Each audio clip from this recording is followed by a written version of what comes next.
Buenas noches, bienvenidos a una nueva entrega de Toque Final. Esta es la mejor forma de cerrar una semana, abrir la nueva, lo mejor edificado posible sobre los acontecimientos más importantes del país y del mundo.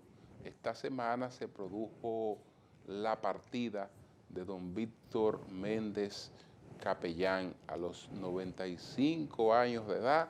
Don Víctor Méndez Capellán exhaló su último suspiro, una vida muy satisfactoria de un hombre que pues se levantó a sí mismo desde condiciones muy precarias, un gran emprendedor que levantó un imperio empresarial en base a su trabajo, que también conjuntamente pues levantó una familia a la que tuvo el privilegio de ver también desarrollar, porque ya no solo el desarrollo de sus hijos, sino también el desarrollo de sus nietos, que están a cargo de iniciativas empresariales muy, muy importantes.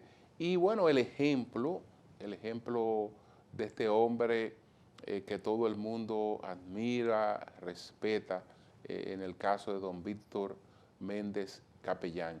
Lamentamos su partida, aunque entendemos que 95 años de edad es un tiempo importante, ¿no? para este paso por este mundo, y sobre todo cuando se ha sido tan productivo como don Víctor Méndez Capellán. Señores, miren, hay dos acontecimientos.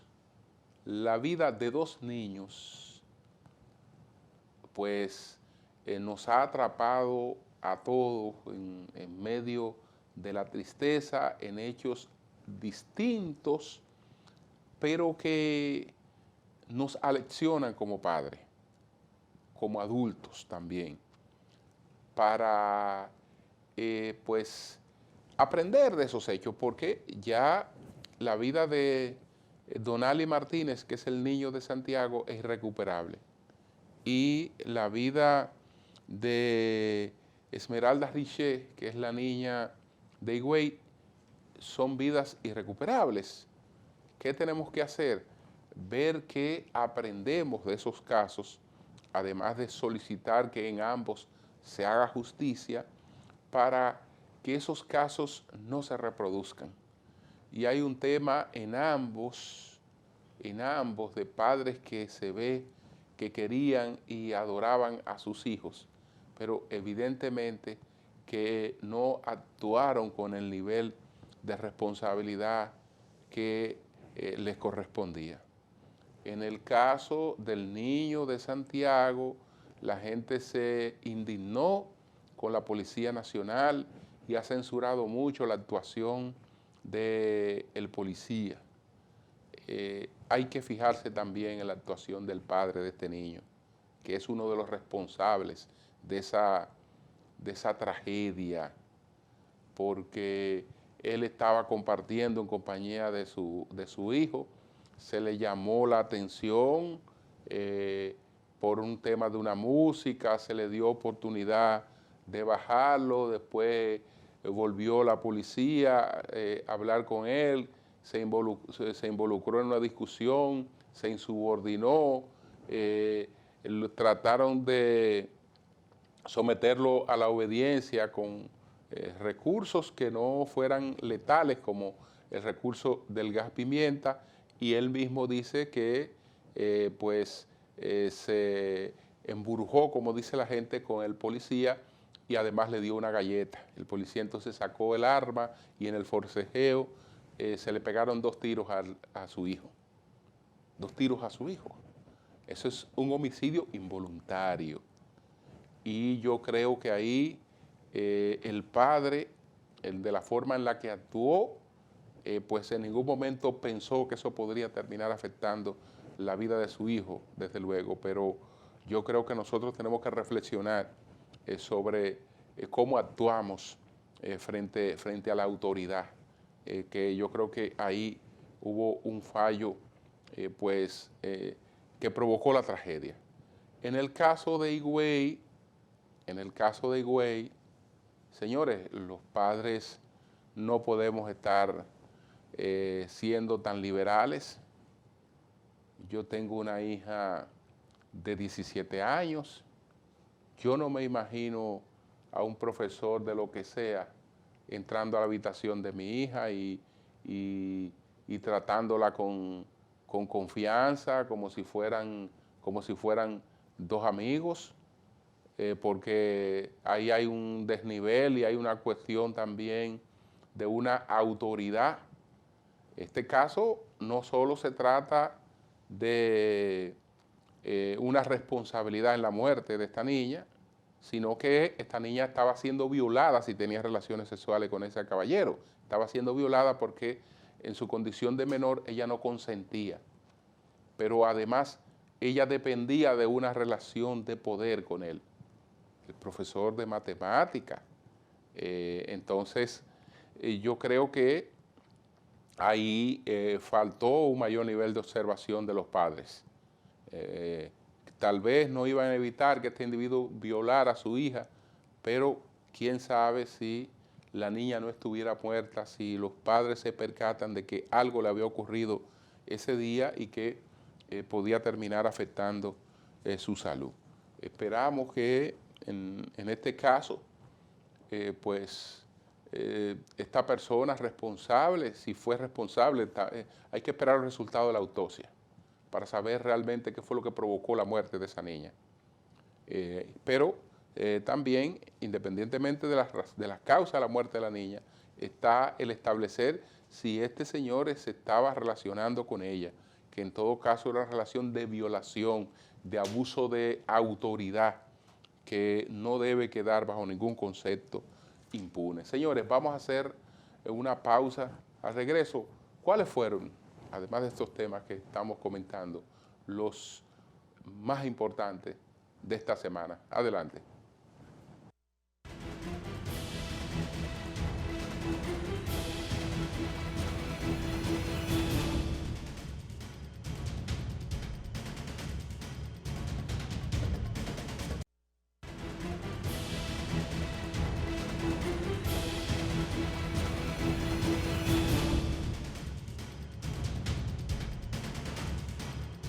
El Senado de la República aprobó el Código Penal sin las llamadas tres causales y ahora toca hacer lo propio a la Cámara de Diputados y toda la presión está colocada sobre el presidente de la República, que las feministas que han defendido las tres causales pues le enrostran al presidente haber hecho un compromiso con este tema.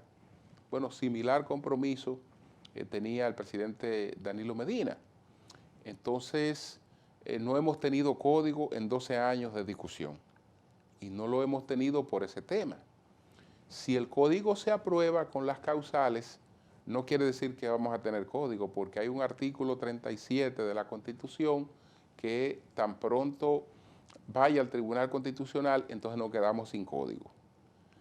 Mientras resolvemos eso, nos quedamos sin código nuevo, es decir, seguimos con el código napoleónico.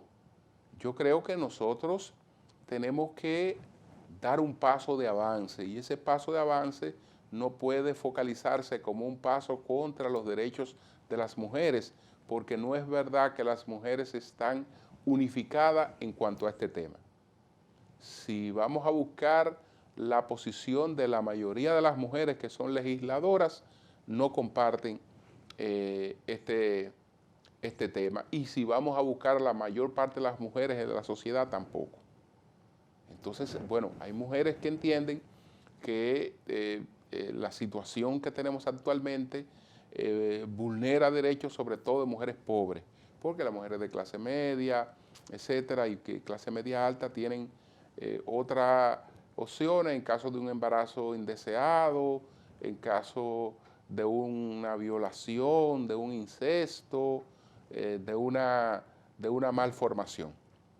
Entonces, yo creo que tenemos que avanzar.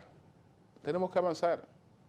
Si queremos 100 cosas, entonces tenemos 90. No podemos dejar las 90 estancadas porque se nos van a quedar 10 fuera. Tenemos que ir avanzando. Tenemos que ir avanzando, de manera que yo soy partidario de que avancemos y que sigamos discutiendo entonces el tema este de las causales. Para mí tal vez es fácil decirlo porque no voy a pagar las consecuencias políticas.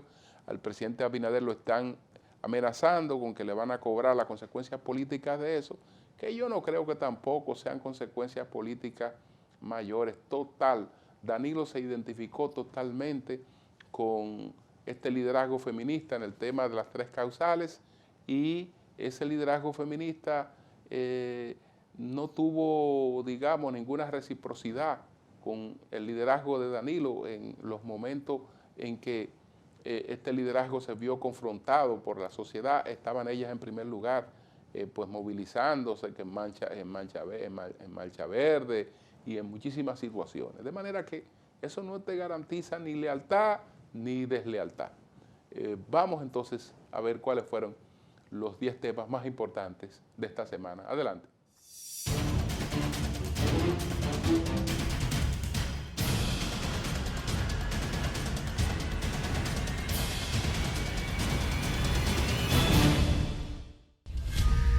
La policía arrestó varios civiles y todos los agentes involucrados en la muerte el pasado domingo de un niño de 12 años durante el Carnaval de Santiago.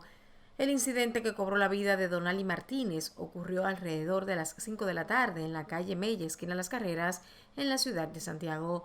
Testigos declararon que tras una discusión con una patrulla por el volumen de la música de un vehículo, propiedad de Anthony Martínez, padre de la víctima, se originó un forcejeo y segundos después se escuchó el disparo que impactó al menor.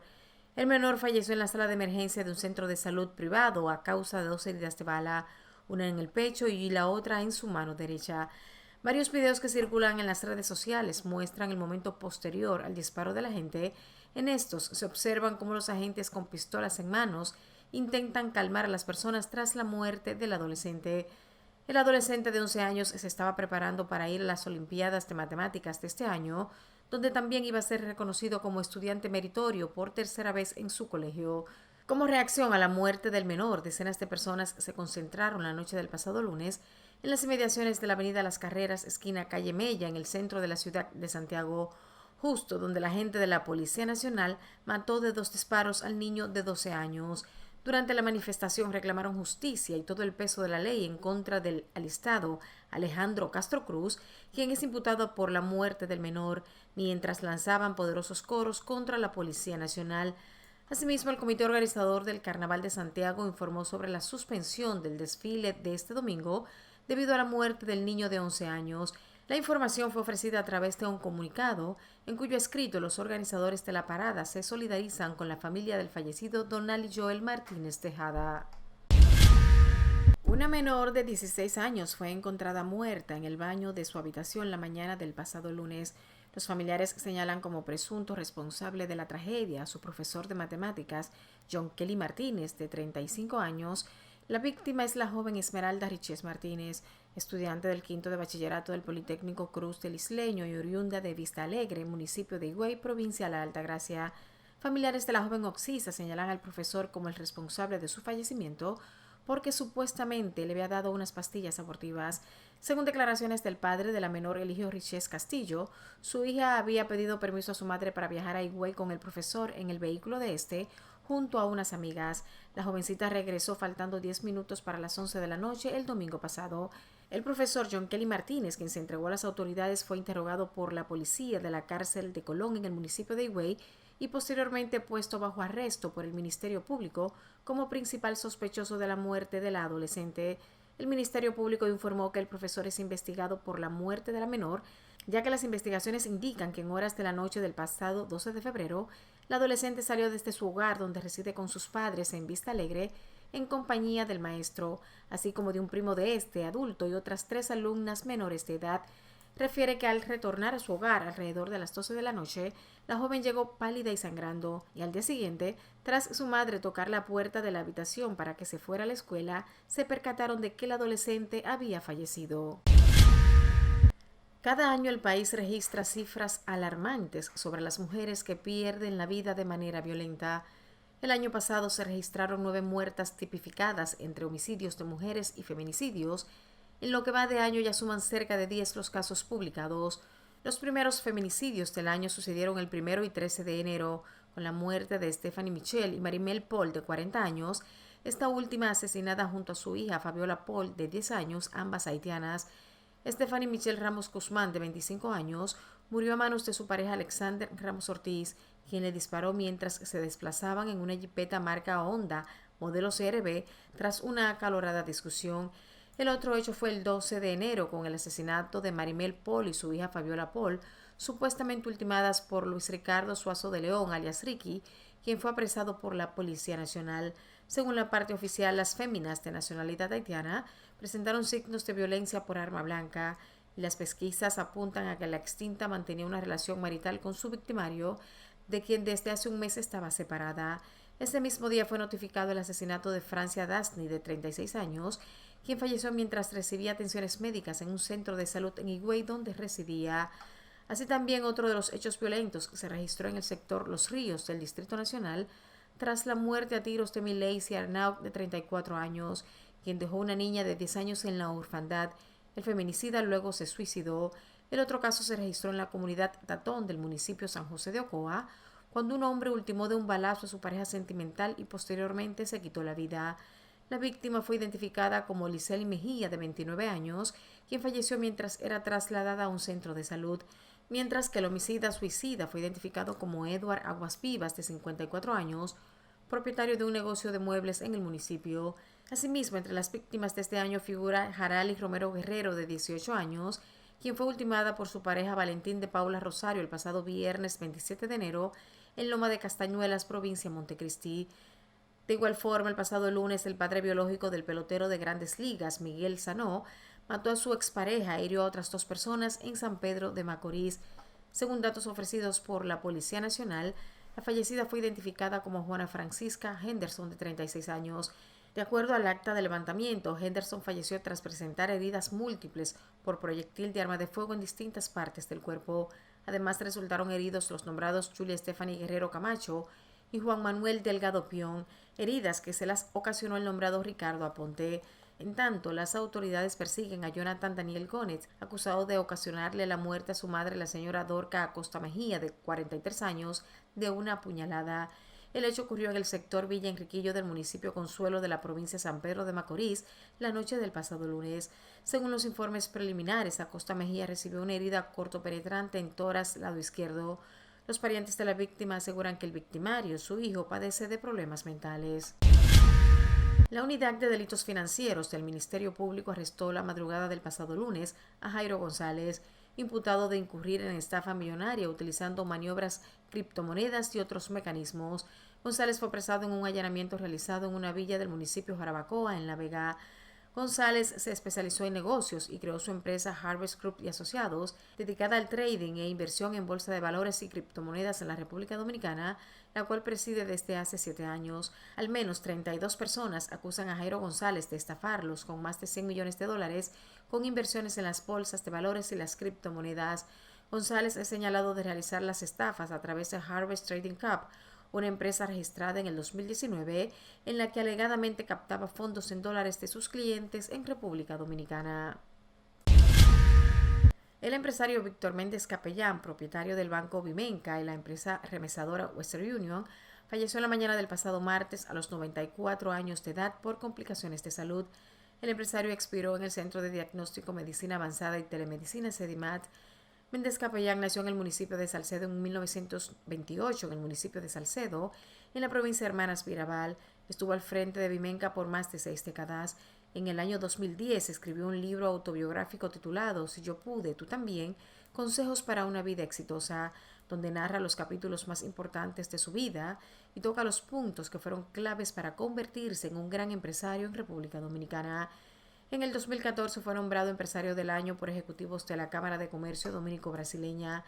La historia de su vida fue llevada a la pantalla grande a través de la cinta cinematográfica Girasol, dirigida por Dilia Pacheco en el año 2016. El empresario deja un ejemplo de superación a las familias dominicanas por triunfar en los negocios tras venir de una vida de precariedades. Los restos de Méndez Capellán fueron expuestos en la funeraria Blandino de la avenida Abraham Lincoln.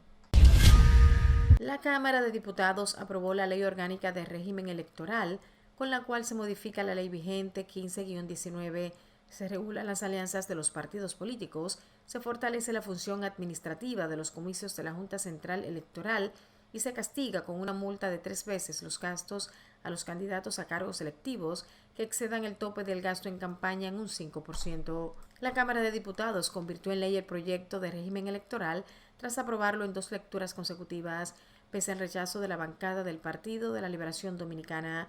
El PLD permanece insatisfecho con la nueva ley, sobre todo en aspectos relativos al transfugismo. Sin embargo, otras bancadas de la oposición, como la Fuerza del Pueblo, saludaron la aprobación. Convirtieron en ley el proyecto que había aprobado el Senado de la República, acogiendo las 28 modificaciones que le sometieron los senadores a iniciativa que originalmente sometió la Junta Central Electoral y que al perimir fue reintroducida por senadores durante la actual legislatura ordinaria, con 108 votos a favor y 44 en contra, y un intenso debate legislativo fue aprobada la ley electoral.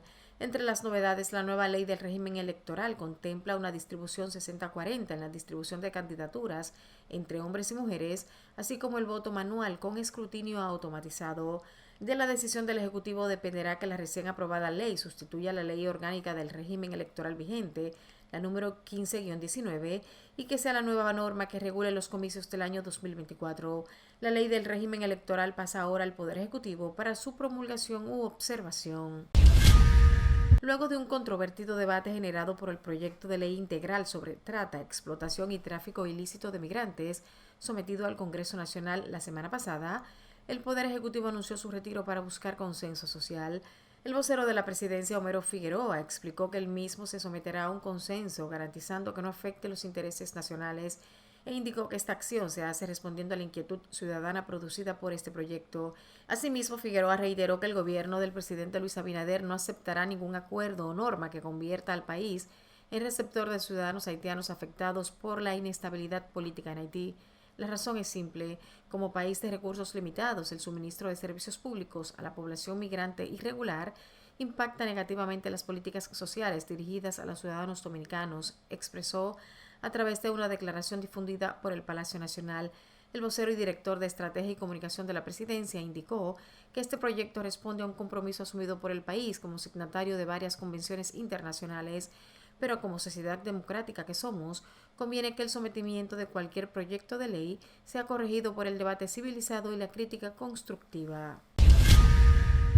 Las autoridades de Madrid informaron sobre las medidas tomadas durante el concierto del cantante dominicano Rochi RD en esa ciudad, específicamente en la discoteca Oh My Club de Tetuán. Según el periódico español El Mundo, tanto el interior como el exterior de la sala fueron blindados por policías de uniforme, de paisano y vigilantes de seguridad, que fueron duplicados para evitar el acercamiento de personas armadas y el enfrentamiento entre pandillas Dominican Stunt Play y trinitarios, ya que el urbano es un ídolo de los integrantes de esta última. Además, la policía de la capital de España desplegó en la zona un amplio dispositivo de seguridad con varios agentes de diferentes instituciones dedicadas al orden ciudadano. El Mundo también recordó las peleas que se generaron en la última gira del Dembocero a España el año pasado, una en Fuenlabrada y otra en Tenerife. La primera, supuestamente originada entre bandas rivales, dejó un saldo de un joven de 21 años muerto y otros 3 heridos, y la segunda tuvo como resultado varios heridos y detenidos. La delegada del gobierno, Mercedes González, reveló el operativo en marcha, que se realizó para hacer frente a posibles situaciones de violencia en el desarrollo de la actividad, tomando en cuenta los casos anteriormente mencionados. El gobierno de Nicaragua liberó a 222 opositores a los que deportó vía aérea a Estados Unidos. El presidente del país centroamericano, Daniel Ortega, aseguró en cadena nacional que no hubo ninguna negociación con Estados Unidos para la liberación de los presos y que no le pidieron a Washington nada a cambio. El magistrado Octavio Roxut, presidente de la Sala 1 del Tribunal de Apelaciones de Managua, había hecho pública una sentencia que decretaba la deportación inmediata y ya efectiva de 222 personas sentenciadas por cometer actos que menoscaban la independencia, la soberanía y la autodeterminación del pueblo, por incitar a la violencia, al terrorismo y a la desestabilización económica. Los deportados fueron declarados traidores a la patria y sancionados por diferentes delitos graves e inhabilitados de forma perpetua para ejercer la función pública, dijo Roxuch. El obispo de Matagalpa fue sentenciado a 26 años de prisión tras negarse a ser deportado a Estados Unidos, el despojo de su nacionalidad, la suspensión de sus derechos ciudadanos de por vida y 26 años y 4 meses de prisión. Esa fue la condena que recibió Rolando José Álvarez, un obispo nicaragüense detenido el año pasado por el régimen orteguista. La sentencia llegó un día después de que Álvarez se negara a ser deportado con 222 prisioneros hacia Estados Unidos, una decisión que provocó la ira del presidente de Nicaragua, Daniel Ortega, que lo catalogó de soberbio y desquiciado. El nombre de Álvarez se ha convertido en uno de los más sonados de la oposición. Según un comunicado oficial, se le acusaba de difundir información falsa, socavar al gobierno, de obstrucción de funciones y desobediencia. Finalmente, con un gol de campo a falta de 8 segundos, los Kansas City Chiefs batieron el pasado domingo 38-35 a los Philadelphia Eagles y conquistaron su tercer título de Super Bowl de la NFL en una actuación antológica de Patrick Mahomes. El quarterback jugó gran parte de la final limitado por una lesión de tobillo, pero fue capaz de liderar la remontada en la segunda mitad de los Chiefs en el State Farm Stadium de Glendale, Arizona. Con sus 2 títulos, Mahomes, igual a leyendas como John Elway y Peyton Manning, y con solo 27 años, se perfila como el gran aspirante a perseguir el récord de 7 del recién retirado Tom Brady. De la mano de su figura Jalen Hurts, los Eagles tenían el triunfo muy perfilado al descanso cuando dominaban 24-14. Hasta ese momento, era Hurts quien dominaba claramente el duelo histórico con Mahomes, la pareja más joven de quarterbacks en enfrentarse en un Super Bowl y la primera de mariscales de campo negros. En tanto, tras 7 años alejada de los escenarios, Rihanna regresó el pasado domingo por la puerta grande con un espectacular concierto en el Super Bowl, donde además de repasar sus grandes éxitos, sorprendió a sus seguidores al revelar su segundo embarazo. La cantante de Barbados arrancó su espectáculo en el State Farm Stadium de Glendale, Arizona, desde una plataforma elevada en la que se tocó suavemente el vientre, un gesto con el que hizo estallar las redes sociales con rumores sobre un posible embarazo. Además del anuncio del embarazo, la actuación en el Super Bowl que enfrentó a los Philadelphia Eagles con los Kansas City Chiefs supuso el regreso a un escenario de esta estrella del pop tras 7 años dedicada a su empresa de maquillaje. Vestida con un mono de un rojo intenso y acompañada por decenas de bailarines de blanco, la cantante revivió sus mayores éxitos en un espectacular escenario conformado por pasarelas voladoras. Rihanna, que a diferencia de ediciones anteriores no contó con ningún invitado sorpresa, puso a bailar al público con auténticos clásicos como Bitch Better Had My Money, We Found Love y Work, que interpretaba mientras caminaba por la pasarela central del escenario, y se reservó Umbrella y Diamonds para la parte final, mientras se elevaba de nuevo en una pasarela voladora en la que se despidió del público con un espectáculo de fuegos artificiales. Entre las celebridades que disfrutaron el concierto desde las gradas del estadio estuvieron Bradley Cooper, Paul McCartney, LeBron James, Jason Derulo, Billie Eilish y Adele.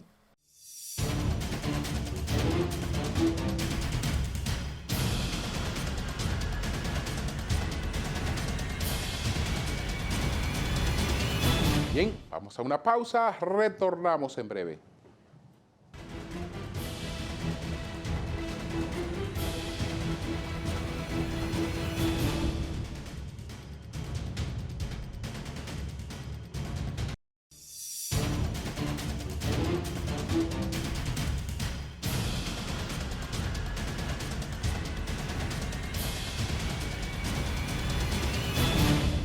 Bueno, hay quienes dicen que hay que deslindar el tema de la trata de blanca del tema migratorio, que supuestamente la ley que el presidente sacó del Congreso por toda la protesta que produjo y que hay la expectativa de que vuelva a ser reintroducida, que supuestamente esa ley no beneficia para nada la migración ilegal. Y así por el estilo, es decir que lo que se ha construido en torno a todo el rechazo de la ley está hecho en base a manipulaciones y falsas alarmas. Yo no creo que sea así. Es que el tema migratorio y sobre todo en condiciones de ilegalidad está hermanado con los propósitos de protección que se buscan con esta ley de trata de blanca. Veamos qué cosas confluyen en el tema de la trata de blanca y buscamos una definición incluso de las que ofrece una de las ONG que promueve esa ley. Pero dice lo siguiente: la trata de personas es un fenómeno que incluye cuestiones relacionadas con la migración irregular. ¿Qué pasa con la mayor parte de los haitianos que vienen al territorio dominicano? ¿Son regulares o irregulares? Es decir, son irregulares. Son irregulares. De manera que, de entrada, ya ellos están colindando con las protecciones que se pretenden establecer en esta ley. Pero además de la migración irregular, el otro tema que confluye es el de la pobreza. ¿Y qué pasa con la mayoría de los migrantes haitianos a la República Dominicana? ¿Son ricos? No. Están caracterizados por este elemento que confluye en el tema de la trata de blanca. La desigualdad, la marginación y la violencia contra las mujeres. Entonces, señores, una cosa no está desasociada de la otra. Los niños que están en la calle, los haitianos, los haitianitos que están en la calle pidiendo en distintos lugares, son redes que lo ponen a eso. Entonces, ya el Estado Dominicano estaría en la obligación de proteger eso. Y la ley, para financiarse, nada más y nada menos, que le establece un impuesto a todo el vivo dominicano. No importa que no tenga ingresos, porque el que tiene cero ingresos como quiere está comprometido con el impuesto que se establecería para financiar las protecciones que habría que dar. Entonces, algunas personas insisten en el aspecto jurídico, pero el aspecto jurídico es lo de menos, porque ese tipo de subterfugios no están concebidos para que operen jurídicamente. Están concebidos para que colapsen. Porque cuando tengamos decenas de ONG aquí auspiciando expedientes para colocar a personas bajo la protección de esta ley, pronto las instancias que tengamos para conocer de esos casos estarán desbordadas y estarán incapacitadas de conocer la mayor parte de los casos. ¿Qué pasa entonces? Que tú no puedes ni deportar gente que está pendiente de que se le conozca un caso, ni hacer nada contra ellos. Por el contrario, tiene que protegerlo, aunque no le corresponda, porque ya el solo hecho de que se haya un alegato de que una persona está siendo objeto de una de las violaciones que califican como trata de blanca, hasta que un tercero imparcial no establezca si eso es verdad o es mentira, esa persona hay que protegerla.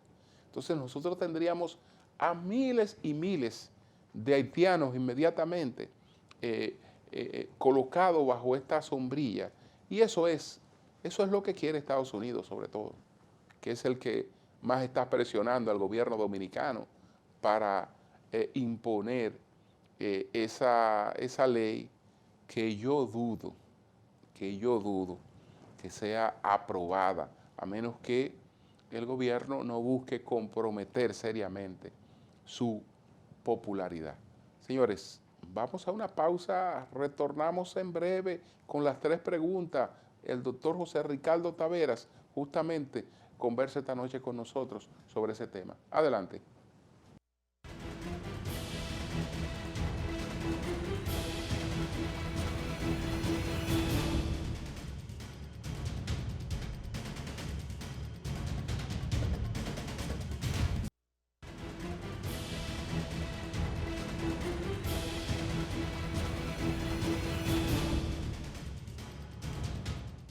Bueno, vamos a presentar de inmediato las tres preguntas que nuestro equipo, estas tres preguntas, se las formuló a José Ricardo Taveras. Y estábamos hablando sobre este asunto en el que se nos quiere meter por ojo, boca y nariz, que es en hacernos responsables de una buena parte de la migración ilegal haitiana. Adelante.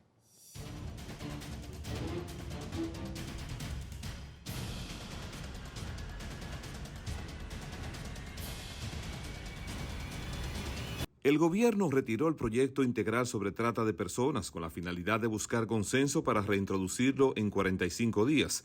¿Ve usted posibilidades de que con algunas modificaciones la iniciativa encuentre apoyo? Tal como se ha expresado, este proyecto tiene que ver con una agenda de carácter internacional en lo que tiene que ver con la confrontación del crimen organizado transnacional, entre los que se encuentran la trata y tráfico de personas. El país, antes de ratificar el acuerdo, había aprobado la ley 107-03 sobre trata y tráfico de personas. De manera que esa ley nunca ha sido un inconveniente en este país. Ahora, ¿qué es lo que ha convertido este proyecto en un inconveniente? Sencillamente la inserción de aspectos sensibles que tienen que ver con el tema de políticas de control migratorio que podrían ser eventualmente peligrosas en las circunstancias geopolíticas en que se encuentra el país. Por supuesto que toda ley es perfectible, es mejorable.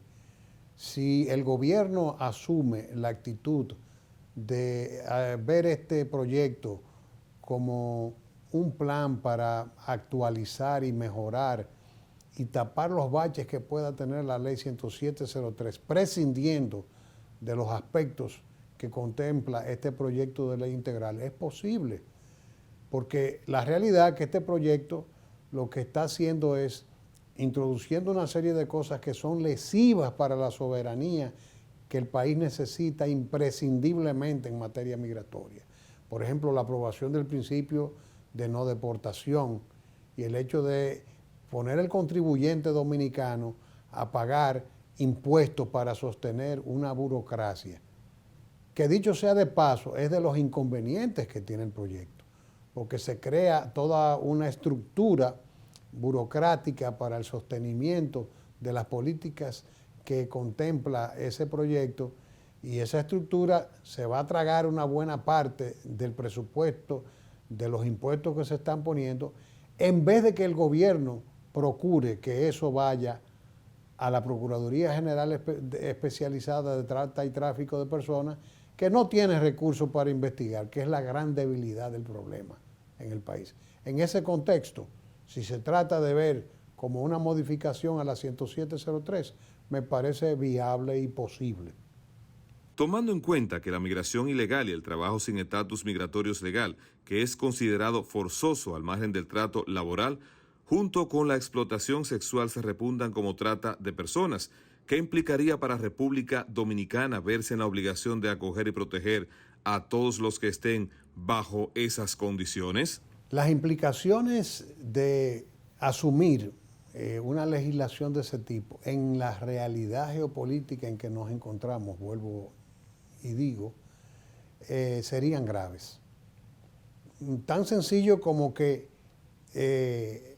la realidad haitiana conlleva la tipificación en Haití de la trata y tráfico de personas. Imagínate tú cuando ya se trata de que hay toda una estructura de movilización ilícita de tráfico de personas hacia República Dominicana y hacia otros destinos.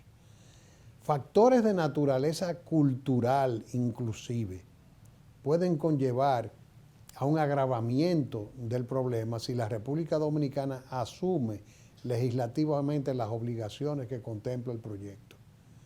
Sería grave porque podríamos ser objeto de sanciones internacionales en la medida en que nos obliguemos con una ley vinculante de naturaleza interna y no demos cumplimiento al tema.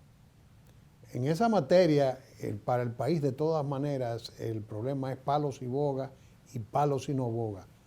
Pero en un país como, y en una cultura como la haitiana, donde la violencia contra el inmigrante y el maltrato podrían ser realmente muy comprometedores para el país. Para que tengan ustedes un ejemplo de lo grave que puede ser, simplemente dense cuenta que estamos recién conociendo la noticia hace un par de meses de que el Central Romana, que es una compañía norteamericana, está siendo acusado de prácticas esclavistas contra sus ciudadanos, contra sus empleados de nacionalidad haitiana, que son los que hacen el corte de la caña.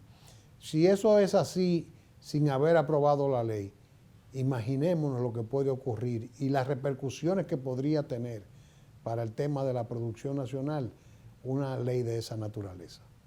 Se alega que estamos obligados por una convención a aprobar esa ley. ¿Es así? De serlo, ¿qué puede hacer el Estado dominicano frente a un compromiso tan suicida? Se alega que estamos obligados por una convención. Ciertamente la Convención de Palermo es el instrumento internacional mediante el cual se ha organizado todo un sistema de cooperación internacional para enfrentar la corrupción y la corrupción transnacional. Y en los temas de corrupción transnacional y de crimen organizado está en cierta medida, de una manera muy importante, el tema de trata y tráfico de personas. Ahí no es donde radica la problemática, porque si bien es cierto que ese convenio nos vincula en muchísimos aspectos que nosotros como sociedad debemos asumir, también es cierto que una cosa es organizar los protocolos y para facilitar la cooperación en enfrentar el crimen transnacional. Y otra cosa es que legislativamente, en el plano interno, el país asuma una legislación que podría ser eventualmente suicida por las razones que ya hemos expuesto. La obligación, ¿hasta qué punto es cierta? Bueno, la obligación no va a pasar nada absolutamente si no se ratifica un hecho de esa naturaleza. Sin embargo, eso no es parte más que de una manipulación de naturaleza política que pretende hacer responsable a la oposición en sus momentos de gobierno del hecho de que se tenga que aprobar este proyecto de ley. Eso no es así, porque la ley 13703 primero se aprobó en un gobierno del partido de Hipólito, en el gobierno de Hipólito. Segundo, la ley nunca ha sido objeto de ningún tipo de inconvenientes, porque sencillamente no contempla aspectos que puedan limitar la soberanía nacional en el plano de la política migratoria.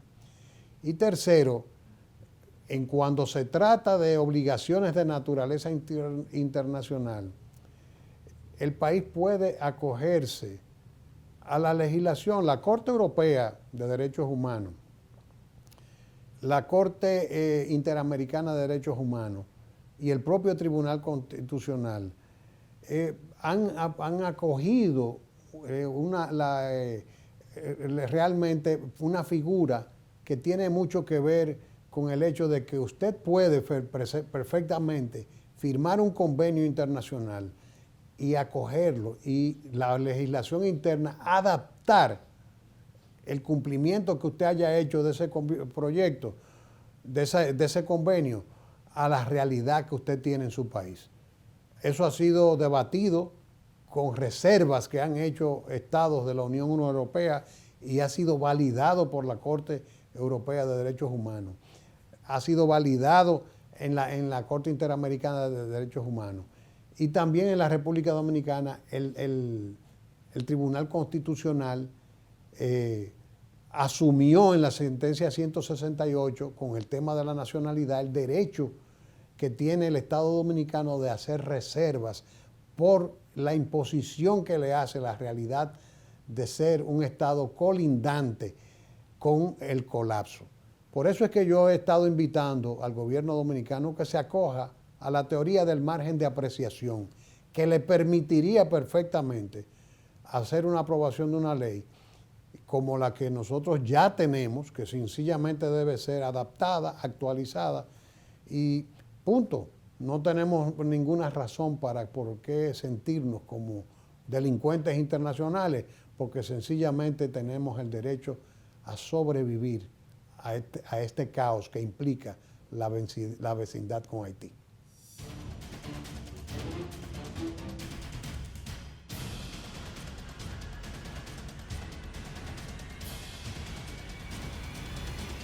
Vamos a una pausa, retornamos con la parte final.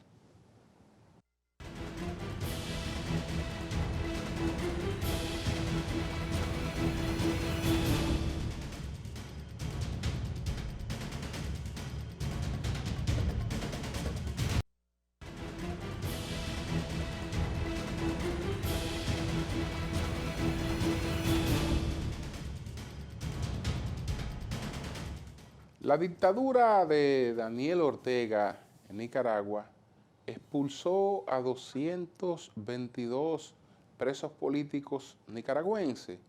Los puso en libertad, pero los colocó en un avión rumbo a Washington, y ellos están en Washington.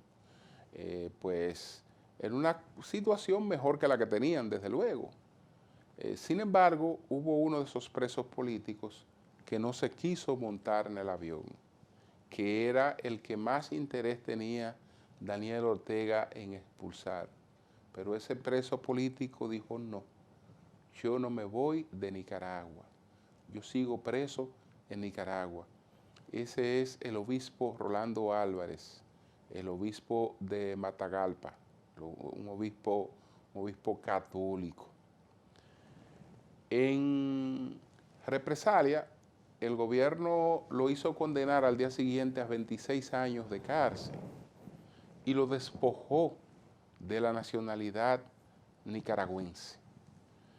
Y Ortega pues está muy indignado con el hecho de que el obispo no se fuera, con que el obispo demostrara que no le tiene miedo a la cárcel, que no le tiene miedo a la muerte, que no va a dejar de hacer lo que ha estado haciendo.